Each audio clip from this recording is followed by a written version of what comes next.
Hello YouTube. I want to make a short video here. I've been watching the news and watching videos on YouTube and Periscope and trying to get a pulse on what's going on. And as we all know, everyone that would be watching this video would know, we have a strong nationalist movement. It's not only in America, it's worldwide. I watch guys from Sweden, England, all over the country, all over the world. People are tired of an elite group of people taking over their country. And immigration is huge, and it's huge everywhere.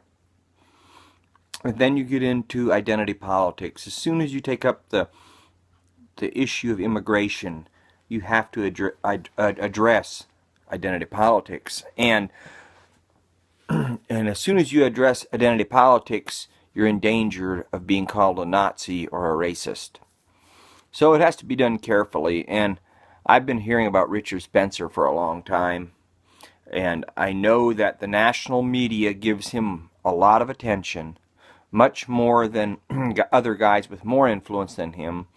For example, much more than probably even Infowars, or at least the same amount, and more than Mike Cernavich or Stefan Molynuex, or any one of these guys that are considered to be on the alt-right. A lot of what Richard Spencer says, I listened to 3 or 4 of his videos tonight. I'd never listened to him before.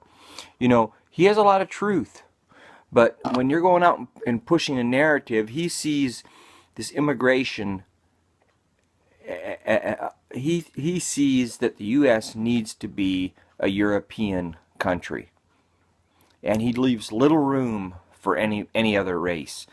And that's a problem, because right now we have many other races here, and we cannot, as a Christian nation, throw them out.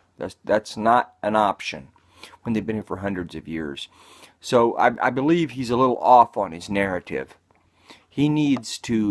He's not going to go anywhere where he's at. He's just going to be deemed a white nationalist, a neo-Nazi, as long as he stays on that track. Immigration is a problem, and immigration is a problem for several reasons.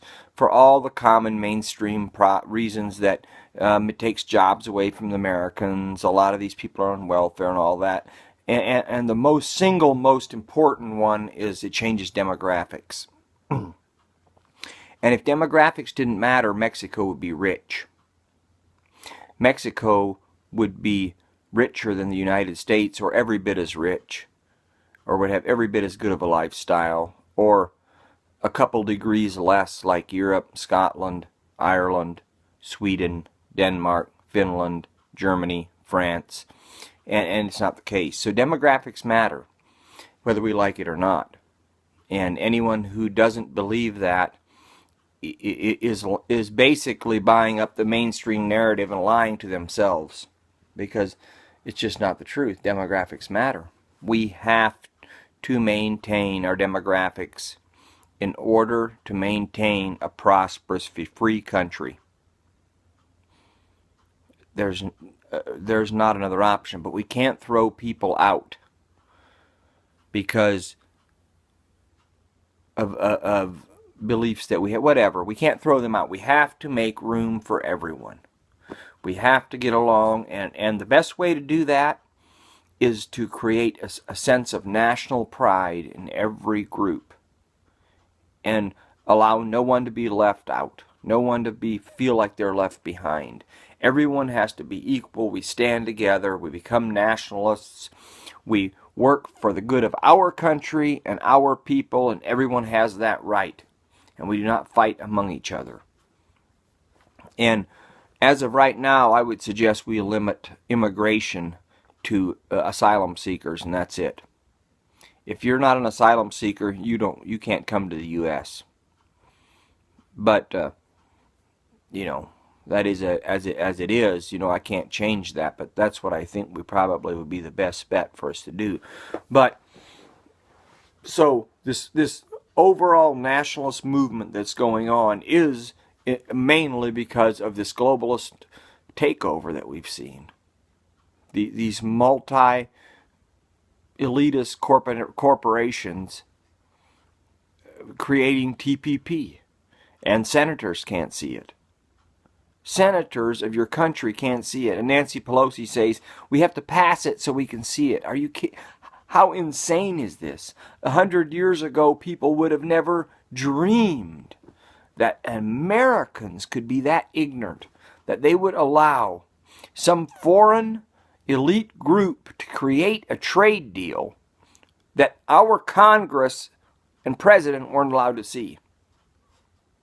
It makes absolutely no sane sense whatsoever. So I think this nationalist movement is great.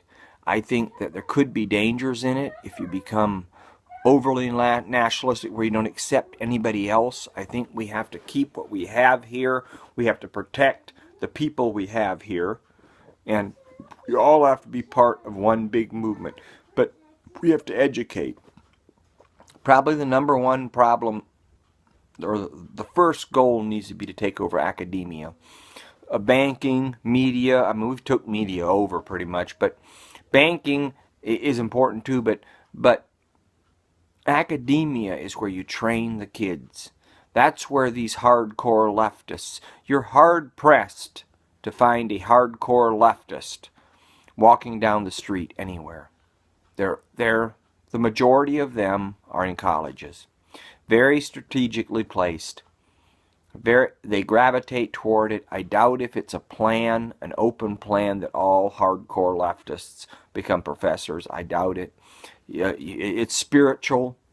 The devil knows. The powers that be in this world know that's where they need to go, and that's where they gravitate to. So that's why we have these hardcore leftists in academia. So it's an important issue. We're going to see nationalism become stronger. We're going to see it grow. Sticks, Hex, and Hammer, I was watching him tonight, and he talked about how all anti-globalist groups need to come together. Whether you're a Bernie Sanders supporter or a Trump supporter, it doesn't matter about your other differences. If you're anti-globalism, we need to come together. We need to throw them out once and for all and stop it. And I think he has a good point. I think he has a great point. I think that's a good idea. And this topic of nationalism is going to have to be addressed more. It's been a taboo subject. The mainstream media doesn't talk about it a lot. They have been more and more. And 10 years ago, if you talked about nationalism, you were absolutely scapegoated as the worst human being in the world, as a Nazi. And it's not true, and the narrative is slowly changing.